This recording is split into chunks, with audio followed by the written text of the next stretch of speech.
So my name is Amy Gorell. I am very excited to be here. I'm sure you guys all just heard how amazing debate is, and it is. So what we're looking at here is the topic for this upcoming year. And I'm going to give you guys kind of an overview. Why was I asked to do this? I actually work at the Environmental Protection Agency in their Region 9 headquarters here in San Francisco. So the Environmental Protection Agency, if you don't know, they are the arm of the federal government that is tasked with enforcing environmental law and environmental regulation. So all that kind of stuff. So we cover California, Nevada, Arizona, Hawaii, all the Pacific Islands, American Samoa, Guam, and the Commonwealth of the Mariana Islands. So all that stuff is what sort of my division is in charge of. So obviously, when I saw this topic, I was like, hey, I know about that. We've had kind of experience with that. So we cover, of course, water and also air and land and toxic chemicals and all that kind of stuff. On the flip side, I'm also extremely experienced with debate. I debated all throughout high school in the Virginia/Washington, D.C. League. And then I also came into San Francisco. I went to the University of San Francisco and debated there. And I've done policy, I've done congressional debate, I've done Model UN, I've done the JD one, and or Lincoln Douglas, sorry, Lincoln Douglas. So I'm really experienced in debate. All that to say that if you have any questions, whether it's about the topic or debate or a mix of those two, I'm ready to answer those questions. So feel free to drop them in the chat. And then hopefully if we have time at the end, we can go over some of those questions and maybe I can catch some along the way as well. So the topic for the next year, the United States federal government should substantially increase its protection of water resources in the United States. So why do we care? Like last year, of course, the topic was police reform. Obviously, it's really simple to understand why we care about that. Police are in all of our communities. They're interacting with all of us, all of our neighbors. It's a very real topic, for a lot of people. Versus water, you turn on the tap, the water comes out. Why do we care about that? Well, on average, a person can only survive 3 days without water, which is obviously not so good. Sometimes you can survive a little bit longer, sometimes maybe even less than that. But obviously that's a real tight turnaround time. So, if you lose access to water, something you better figure out pretty quickly, right? Over 80% of illnesses in developing countries are due to contaminated water. Even historically, most of the illnesses that you hear about historically, where big plagues, big amount of people died, most of those are spread through contaminated water. So for example, typhoid fever still kills about 150,000 people per year. Dysentery, you probably heard about that one. Over 88% of the deaths in the US-Mexico war, in the US deaths, were actually due to dysentery, not to violence. Cholera, an outbreak of cholera in the 1800s killed 5 to 10% of the total populations in major cities like New York. Haiti had a cholera outbreak in 2010 due to the earthquake.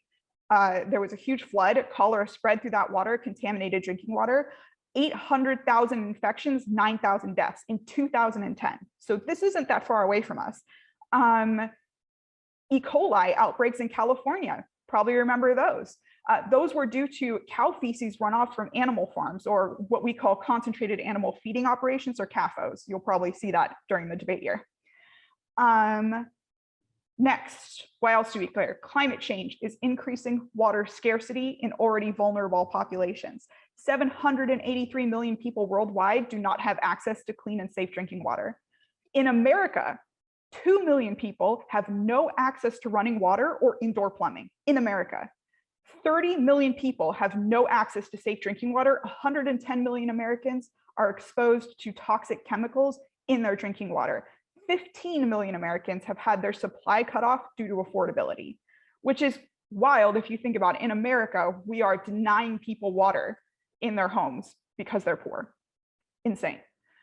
And last, why do we care? The ecological impact is immense, including the creation of dead zones. So dead zones are just basically areas in water, in ocean water and lakes, where the level of nitrogen and oxygen is so high that basically nothing can live in that section of water. So Chesapeake Bay was the first dead zone ever recorded. Other dead zones in the US alone include the Elizabeth River in Virginia, Lake Erie, and of course the most famous being the Gulf of Mexico. So where is Earth's water when we're thinking about this? You might be thinking, I live in California, the ocean's right there, tons of water. Yes, technically, 96.5% of the Earth's water is in oceans, but obviously, I don't know if you've ever tried to go drink water out of the ocean. It's not so fun. You can't drink it. Obviously, it's very salty. Only 2.5% of fresh water or of water on Earth is fresh water, 2.5%. Of that 2.5%, almost 70% of it is stored in glaciers and ice caps. Well, we probably don't want to be melting glaciers. We kind of need those. We kind of need the ice caps. We're already having a problem with those melting. So not exactly, maybe not the most accessible water to us. 30% is groundwater. That means we would have to drill for it. So not easily accessible either. Only 1.2% of that is surface or freshwater, lakes, stuff like that. Of that 1.2%, 70% of it is ground ice and permafrost, another thing we don't want melting. So you can see like the amount of fresh water that we have easy access to is extremely limited, which is why it's so precious. 70% of worldwide fresh water is used for agriculture. 22% is used in industry. So only 8% of that is actually used domestically, like in your house, your showers, lawn watering, stuff like that. So you could see why maybe, you know, when people tell the citizens, take 5-minute showers, maybe that's not the main problem here. Like maybe it's the 70% of the agricultural use, right? So that's the kind of thing that we have to think of at a government level, but also for you guys at a policy level when you're creating policies to protect water. Where is that going to be most effective? Probably not limiting shower time. So just quickly, this is just the water cycle. I'm not going to spend too much time on this, but just in case you see some of this language, you'll kind of know what it's talking about, right? So water starts in sort of from evaporation, whether from lakes or rivers or the ocean or whatever. Evaporation pulls it up into the sky. Transpiration is another form of evaporation that's just coming directly from plants. In the sky, it condenses into rain clouds, where then it will rain, precipitation or snow melt back down to the ground level, where it will refresh our groundwater. But then there's also, of course, underground water, groundwater and aquifers, which you'll probably hear during the debate here. And those are used by the Earth to refill landlocked water resources. And so, you know, there's issues where people are mining out aquifers, emptying them. So our landlocked lakes and things like that are not getting refilled from the groundwater. So just a quick, you know, overview. If you guys have any questions about that, of course, we can go over that in more detail. So just quick, this is a sort of future water scarcity. What we're looking at in the future. This is from Tetra Tech. They're a very famous sort of government contractor. They contracted the National Resource Defense, or were contracted by the National Resource Defense Council to this map, to create this map, to show sort of the projection of what we need to be worried about in the future. And as you can see, there's a lot of red in California, right where we all live. So definitely something that we're going to be worried about in 2050. Our water supply is in severe danger. So next. So what is the United States federal government / the EPA doing right now? So that's what we're going to quickly go over here. There's some major pieces of legislation that the Environmental Protection Agency is in charge of enforcing. The first one being the Clean Water Act. You're probably going to hear about this a lot during the debate here. This is also where you'll probably see WOTUS, or Waters of the United States. That comes from the Clean Water Act. So the waters of the United States is a legal definition. You also hear navigable waters. That's another way to talk about waters of the United States. And basically what that means is that the government and the EPA designates certain bodies of water as waters of the United States or navigable waters. And if the body of water gets designated as that, that determines what sort of protections that the Clean Water Act and the EPA can apply to that body of water. So obviously that can be very political. Like if they can somehow wiggle out of getting defined as a waters of the United States, then the EPA cannot enforce water quality standards on that body of water. So that's why a lot of cases this year, you're going to hear people talking about changing what sort of protections the designation of WOTUS will give you, but also changing what can be defined as a waters of the United States. So one of the cases that's on OpenEv right now is ephemeral streams, and those are not currently defined as waters of the United States. So that's what that case does. It's just expanding what that means. So they protect surface water. That's sort of what Clean Water Act does. It establishes wastewater quality standards about what can, parts per million of a toxin can you dump into a given body of water, right? It also makes it unlawful to discharge any pollutant from a point source into navigable waters or waters in the United States unless a permit is obtained. This is called the National Permit Discharge Elimination System. So even now, the Clean Water Act doesn't stop people from polluting water. It just defines how you can and how much you can pollute that water. So some major cases historically, there is the Asarco Mining case. So Asarco Mining is a company, they are responsible for over 20 Superfund sites, which are just like real bad, right? Like the worst sites, the worst polluted sites out there. It's very hard to get something defined as a Superfund site. So if it is, it's bad. So they fought to be kept off the Superfund list in Hayden, Arizona for the Hayden smelter plant for like a decade.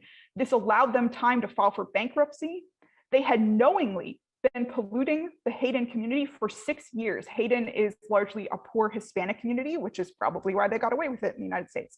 They settled for $10,000 per family in a civil lawsuit, which is not very much when you've been poisoned for like a decade. Pfluger Hawaii case is another very famous case. Basically, this rich family buys 378 acres of coastal property in Hawaii. Probably sounds familiar. A lot of rich families seem to want to do that. They decided they want to reform the land to their tastes. They were cutting and filling to create new coastal access roads, carving away hillsides, basically all without oversight or permit. It caused a big dam burst, which ended up killing people. They drowned because of this rich family. And they were fined $7.5 million, but they basically just kept doing it without being stopped. So the Safe Drinking Water Act, that's the other major piece of legislation. This specifically focuses on drinking water. Clean Water Act is like surface water, rivers, lakes, that kind of thing. Safe Drinking Water Act is drinking water, wells, drinking water pipes, that kind of thing. So it protects the quality of drinking water in the US. This law focuses on all waters actually or potentially designed for drinking use, whether above ground or underground, doesn't matter. So amendments to the Safe Drinking Water Act require that the EPA consider a detailed risk and cost assessment and best available peer-reviewed science when developing these standards, basically designed to handicap the EPA in terms of what they can actually limit in drinking water. So probably the most famous case is DuPont Chemical. There's the movie Dark Waters that's based on this case. Perfluoroalketanic acid, or PFOA. 98% of the US general population has this in their blood in a low range. So probably you. Welcome to the club. This chemical is used in carpeting, upholstery, apparel, floor wax, textiles, firefighting foam, sealants. In the year 2000, a bazillion years ago, Rob Bilott, who is a lawyer, won a case that forced DuPont to turn over 11,000 records regarding this chemical, which revealed that they and 3M, who you probably have heard of, they make masks and stuff like that, had been conducting secret experiments on lab rats for nearly 4 decades. They were aware of the harmful effects of PFOA. Not only did they hide the effects of it, but they deliberately continued to pollute the waters of West Virginia, which is where their plant is. It caused kidney cancer, testicular cancer, ulcerative colitis, thyroid disease, high cholesterol, pregnancy-induced hypertension, and birth defects. You may think, well, 2000, that was a long time ago. In 2019, West Virginia lawmakers voted down stronger water protection based on testimony from the West Virginia Manufacturers Association, who argued that West Virginians, quote, drink less water and are, quote, heavier, therefore able to handle more pollutants, which is a standard set by the EPA. So EPA actually accepted the idea that if you weigh more, it's okay to pollute you more. That happened in 2019. So this is not over. And all of this basically to say that, regulation as it exists now is more designed to say, hey, you polluted somebody, now we're going to come punish you. And it's not designed to say, hey, stop polluting, don't pollute. There's also a couple of others. There's the Marine Protection Research and Sanctuary Act. You'll probably see some cases about expanding marine sanctuary areas. This was created in response to Operation Chase, which stands for Cut Holes and Sink 'em, which was a military operation which disposed of unwanted munitions at sea from 1964 to 1970s, including 4 instances of chemical weapon disposal. So they basically just sunk ships full of toxic chemicals off of the ocean. So again, a Marine Protection and Sanctuary Act, that sounds really nice on paper, but the reality is it's a response to existing polluting. There's also the Ocean Pollution Act, which was made by the Bush administration in response to oil spills off of the coast of the United States. That is the other sort of major regulation. So what about you guys? On to sort of what are we looking at this year? Possible affirmative case ideas. These are what I think are probably going to be the most common, right? Desalination is the first one. So most of the world's water, as demonstrated in that little graphic, is in the ocean. So easy solution is to obviously desalinate the water, take out the salt in the water so it can become drinkable. Here's the problem with that case. There's an inherency problem. Desalination plants already exist all over the world, but especially in California. So not only do these plants exist in California, but more are being built as we speak. So if somebody runs this case against you, great way to attack it, it's already happening. There's also the potential negative environmental problems. These plants produce highly briny wastewater, which they dump right back into the ocean, increasing the salinity of the ocean, which is probably not great for the fish. Probably don't want that to happen. The case that you guys are going to be focusing on is the other one that I thought would be the most common, of course, which is anti-fracking. And so it's a highly intensive method of extracting material from the water that we should probably be, from the earth that we should probably be eliminating from use, potentially contaminate surface water with the toxic frac fluid being dumped into rivers and lakes, but that can leak into groundwater as well. So we've already seen demonstrated effects of how fracking as a method of oil extraction pollutes drinking water directly of usually underprivileged and poor communities. So the argument, though, is that it's safer than coal energy. It allows the US to own its energy production versus relying on international sources, which obviously not to certainly our benefit as the United States, but a lot of wars have been fought over energy. So if we own our own energy production, maybe we could stop doing that. And then it also demonstratively lowers energy costs, which is very important for low-income communities who, as we've already seen, are getting water cut off, vital resources cut off because of their inability to afford it. Additionally, some other ideas, environmental justice emergency fund. So there's, like I was saying, the current legislation sort of goes after polluters after the fact, but it doesn't have really great solutions. For example, a case like Flint, Michigan, where we know that polluting was happening and we legally couldn't step in to stop it. So the idea is that modeled after Superfund. Superfund is basically a program where we say, wow, this site is really bad. If you get on the Superfund list, there's a pool of money that the EPA can use to basically go in and do emergency cleanup. So they don't have to wait to get the companies to pay for it. They don't have to wait for approval. If you get on the Superfund list, they can run in there and fix the problem and then go after polluters after the fact, which you think would be a great default, but so problem from a negative side, similar to many social justice movements, as I'm sure the conservative population would like to paint it that way, it would probably be politically unpopular and come with a lot of political baggage.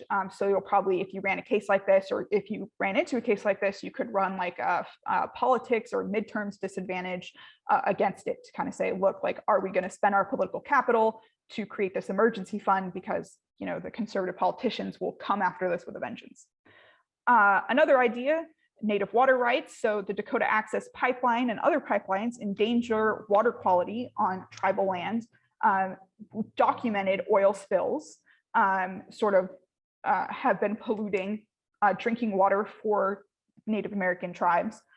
They're often isolated from state and federal water treatment systems, and they rely on local wells. So should we be granting Native American tribes greater rights over their land, over their water resources, over their ability to dictate to the surrounding communities how they treat their water in order to not contaminate water on the tribal land? I mean, obviously the answer to that is probably yes, but due to the nature of water transportation, it would be difficult to define, unpopular with local communities, obviously very unpopular with the states. So problems there. Some more general possible act cases, banning oil pipelines, pro-domestic militarization. So the idea that we should increase military presence in the United States in order to protect our domestic water resources. Ban rainwater harvesting. As we saw in the graphic, the rainwater and snowmelt is important for replenishing groundwater and lake and river water supplies. So if people in hard-hit areas are collecting that water, so it's not running off into those systems, then those systems eventually run out of water, right? Rainwater is important for replenishing those. Seawall construction, as the water levels rise around the world from the oceans, those are going to contaminate freshwater sources. So maybe that freshwater source was available to you before. Well, guess what? Ocean water got in. Now it's not freshwater, it's ocean water. So seawall construction, pretty important. Water infrastructure, you'll obviously see a lot of this too, like building new drinking water lines, replacing drinking water lines with non-lead pipes, that kind of thing. Groundwater extraction regulation, water from many aquifers in the US, especially in Southwest and Arizona, et cetera, they're being drained faster than they can refill. This prevents the aquifer from feeding into natural water resources, rivers, lakes, the Colorado River, et cetera. But also the removal of the water literally makes the ground lighter, meaning we are floating above the Earth's mantle more buoyantly and releasing pressure the surface layer previously was putting on tectonic fault lines.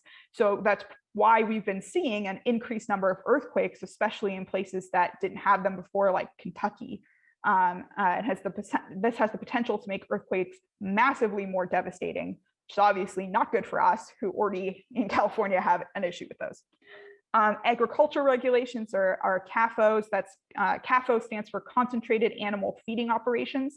So this is like the big factory cow farms, stuff like that. That's a CAFO. So this could include runoff regulations, which are a major source of dead zone creation. So runoff of like fertilizers into the ocean or into lakes and rivers and stuff like that. You could reduce water usage. There's also a lot of research going on studying water levels, and it's estimated that most farmers are massively overwatering crops versus what they actually need. Wastewater reuse, water coming out of treatment plants actually for like, sewage treatment plants actually meets the national, state and state quality standards for drinking. But nobody wants to drink wastewater, right? So they're just dumping it in the ocean, which is a huge waste of water that we could be reusing. Overfishing, obviously that's potential, you're gonna see that. Overfishing, not just from domestic water resources, but ocean water. Changes in regulation for pollutants and contaminants in water systems. So I think this will be common, especially for you guys in varsity. You're going to see a lot of teams who maybe are going to be like, oh, we're going to change lead from being 0.5 parts per million to being 0.3. And it's a good way to try to get out of links, because who's going to have a link for that? So I think that's going to be common in varsity, where you're going to have people trying to do tricky little cases like that. and you're probably going to have to run some topicality on them. And then last, of course, is waters of the United States, or ephemeral streams, changes to what's defined as water of the United States, changes to what water of the United States protects, and that kind of thing. So what about the neg side? We just went over a lot of AF cases. What about neg? I think this is going to be a really heavy year on critiques. So you should probably be prepared for that. I think that critiques are going to link more easily than almost any other kind of argument. So anthropocentrism is probably going to be very popular. Most of our water protection policies fail to take animal welfare into consideration, which is arguably the root cause of human-driven climate change, right? Like, we don't care about how we use the environment except for how the environment services humans. So we will drain it dry to keep humans alive. So without taking into consideration overall environmental welfare, that's going to make climate change worse. We're just going to continue to drain, like, even, defining waters of the United States to be more inclusive. Well, that doesn't matter if we're draining the rivers and lakes dry and all the fish are dying, and, and the glaciers are melting. It's going to lead to extinction. So that's another version of, the environmental managerialism critique, or the Heidegger critique is probably another way you're going to see that. Heidegger is just the name of a philosopher who was the dude who sort of came up with environmental managerialism rather, originally. So don't get confused if you see that name, it's just environmental managerialism.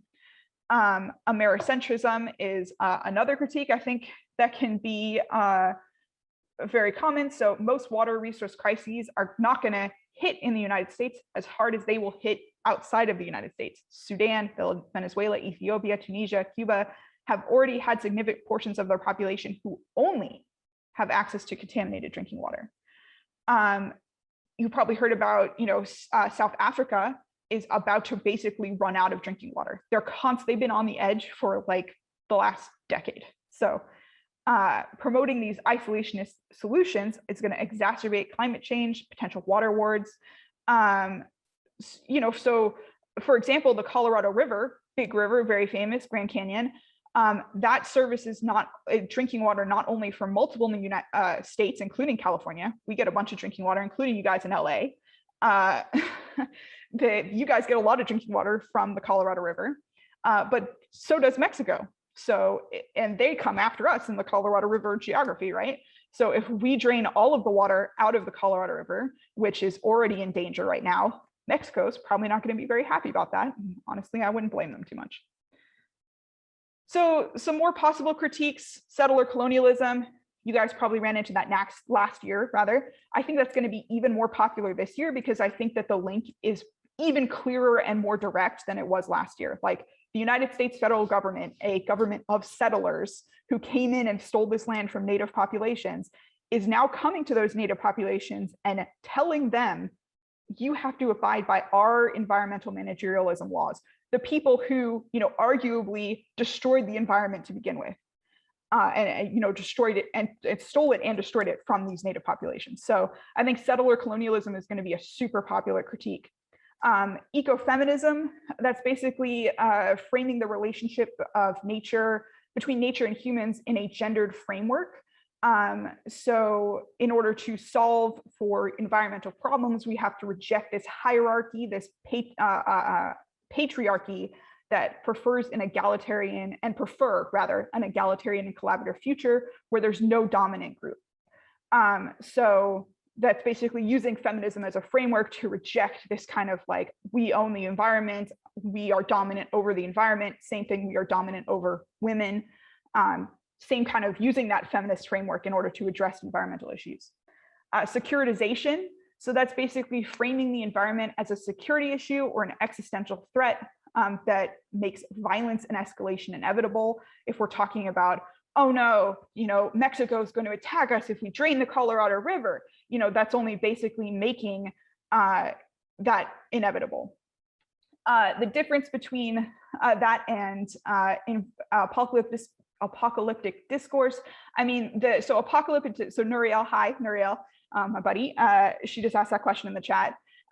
So apocalyptic discourse is specifically about extinction rhetoric, and saying like climate change leads to extinction is bad because it sort of makes it feel inevitable, and that makes it people think, well, why do we have to do this, a policy that's going to be bad for the economy if that climate change extinction is inevitable anyway, or if we keep talking about it this way, then it will be inevitable, right? So that's the difference. Securitization is more about like the inevitability of violence, whereas apocalyptic discourse is more about the inevitability of death, I guess. Environmental justice critique. So you can run this on any case that doesn't include a component of environmental justice. So for example, changing a regulation doesn't guarantee or even make it likely that enforcement will happen for minority or underprivileged communities. You make a change to, lead regulation, great, you're rich white communities, I'm sure they won't have any lead in their drinking water, but is the government going to hold companies serving underprivileged communities to that same standard unless you include part of your regulation includes addressing that difference? So, and obviously there's tons of evidence that already this is a problem, right? Like Flint, Michigan is a perfect example of that. The amount of lead in their water was already illegal, right? Just their local government didn't care because racism. Afro-pessimism is framing state as a benevolent actor protecting the environment/water, erases its true nature and history as an actor of violence against Black communities and lives. So the alternative there would be burn down the government. Fair enough. So Afrofuturism is another, possible critique, sort of the flip side of that. Capitalism/neoliberalism critiques. You see a lot of those on OpenEv. Basically, capitalism bad. Capitalism is and neoliberalism is the cause of climate change. If there's the framing that water is a resource that we can consume is sort of the root of capitalism, resource and demand. That's going to destroy our environment, which is going to kill a bunch of people. Consumption politics. So that's framing politics from a mindset of consumption leads to extinction, sort of just a different word for a critique that, that covers kind of a lot of what we've talked about already. Eco-managerialism, we talked a little bit about that, / Heidegger critique. So treating the environment as a system to be managed by humans is going to lead to failure and inherently prioritizes the environment's existence as one whose purpose is to support humans rather than just existing in its own right.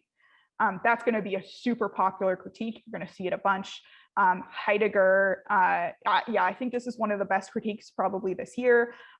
Heidegger is just the dude in like the 1930s and 40s who sort of was publishing a lot of that original rhetoric that you see in critiques even that we use in the modern context, even when they don't source him. Like a lot of the rhetoric we use came from him. Keep in mind, Heidegger was very supportive of the Nazis. So, not that great. And so that's going to be a debate that you're going to see, that you can make it, but also, you're going to have to answer it as well. So keep that in mind. And there's, I'm sure if you want to go into more detail on that, maybe some of the different lectures will have more details in that, but just keep that in mind. Last, speciesism. It's similar to the anthropomorphism K, or anthropocentrism K, sorry, but it focuses more on human exceptionalism, as in humans are better, more important than animals. That's speciesist, which is bad. Counterplans. So I think the most popular, and I'm sure if you've seen OpenEv, these are definitely the most popular. States and Governors Association. Obviously, states have more direct legal authority over water resources within their states, and they also have a better understanding of local water issues. Like, it's very hard to conceptualize a lot of these water issues on a national level when, maybe it's just a lake or a river specifically that has an issue, right? They access better solvency, not only because they understand those issues better, but they can interface with local communities better. They can interface with, sometimes at least, local tribes better because they have a more direct relationship, where the US federal government has a much more distant relationship. So if somebody runs this on you, or if you run it, You can also run a federalism disadvantage along with this, basically saying that the affirmative plan destroys or threatens the federal-state relationship that leads to bad stuff. And the reason it destroys this is because, you can say the federal government is overreaching its rights on what it can do within each individual state. So another popular, the EPA, another popular counterplan. Hey, that's where I work. So using the EPA as an actor for the AF plan would access better solvency because we already have things in place to enforce that regulation, enforcement models. We also have existing relationships with state representation. So because each region only focuses on a certain number of states, we have a more direct relationship with them versus like the federal government has a more distant relationship. You can run politics disad, or can be run against you as well. They can run a politics disad in conjunction with this. So only the executive branch is needed to change the EPA functions. So it avoids kind of congressional fallout, spending congressional political capital in order to get things done. Some more possible counterplans, courts, executive, Congress, and actor counterplan. You see those every year. If you're varsity, you've probably seen them before. So basically, they're going to come up and they're going to ask you, hey, who's your actor? And you're going to say, Congress. And then they're going to say, well, actually, the court should do it instead. So that's basically happens every year. It's going to be no different this year. Constitutional Convention, or CON, as you'll see for short, basically saying that they should pass it as a constitutional amendment, which makes it more permanent, less open to political fallout, because the courts can't come in, or the Congress can't come in later and say actually repeal that law or change that law. It's a constitutional amendment. It's much harder to change. Plan inclusive counterplans. So this includes things like, so for example, if your plan is, we want to change we want to add ephemeral streams as a definition to the waters of the United States. Well, my counterplan is, yeah, do that. Add that ephemeral streams, but exclude tribal lands, because tribal governments should have legal authority to make those decisions about their own lands, and it shouldn't be us stepping in. That's a plan inclusive counterplan. So then you would run advantages of native independence and native rights and all that stuff. Consult counterplans. So for example, yeah, add ephemeral streams, but actually you should consult the tribes first. You should consult the EPA first and then pass the counterplan. Case specific. So if you're saying, for example, ban lead content from water entirely, your counterplan would say, no, don't ban it, just make it so it's less. So if you're allowing 5 parts per million, make it 3 parts per million. And that's, more realistic, more actionable, and more sustainable than banning it entirely. So a forcing enforcement and funding counterplan. So that would be like civil versus criminal penalties. So right now, civil penalties, that often means the taxpayers are paying for cleanup, versus criminal penalties. Then you're looking at actual jail time, which would be real nice if we could put some of these polluters in jail instead. The cap and trade plans, that's another sort of potential counterplan. Privatization. So maybe your counterplan is, instead of the government handling all this, we should hand it over to private companies, because private industry good, capitalism good, that kind of thing. International accord. So this is sort of a personal desire, not so much, I don't think you'll see it, but I think it's a good idea, which is basically similar to the Paris Climate Accords, except for water. Because, the reality is that water is not a state level issue. It's not even a national level issue. Water is a holistic issue. Water from, the Fukushima plant meltdown, that radiation made it to our California shores, because water doesn't care about our national borders. It just is. It exists without us. So an international accord is key to as an alternative is key to viewing the environment as a holistic system, which basically every AF plan is going to fail to do. And last, and this is on the OpenEv as well, like a bunch of camps made these interstate compacts. So you're probably going to see that this year. Basically, interstate compacts is similar to states, but instead it's saying like, like there's a Western Association of Governors, which is the Western states coming together to make regulations that they all agree upon. That's an interstate compact. So instead of the federal government doing it, the interstate compact should do it because states better, that kind of thing. Disads. There's going to be less disads this year, I think, than normal, because it's very hard to find general links to a lot of these very highly specific app cases. But these two are going to be super common. So federalism, we talked about that a little bit already. The idea that the state or the federal government is overreaching its authority, sticking its hand into things that are traditionally run by the state governments. And that is threatening this foundational relationship between the state and federal government. Obviously, historically, we've already seen that states are absolutely willing to go to war over this. The Civil War was about slavery, the federal government saying, no more slaves. Slavery is bad. We don't want that anymore. And the southern states being like, you can't tell us what to do. So clearly that is something that states are willing to do. Hopefully not anymore. And but definitely a potential negative impact could lead to civil or nuclear war, climate change, economic collapse, violence, blah, blah, blah. Political or midterms is the other super common disad that you're going to see. With midterms approaching, democratic control of our government is already in peril. I mean, we basically barely have democratic control of the government as it is right now. So passing politically controversial or costly policies means that the Republicans and conservatives are going to use that and use that negative rhetoric to attack vulnerable seats, to try to brainwash conservatives in places where maybe the conservative and liberal populations are more equal, try to scare them into voting for conservative politicians because, oh my gosh, they're coming for your business, they're passing all these hippie environmental stuff, and they're going to destroy all your businesses. So obviously losing democratic control of the government would be very bad, as we saw from the previous last 4 years.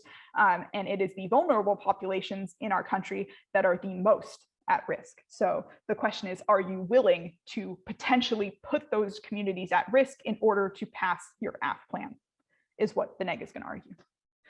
More possible disads: climate change.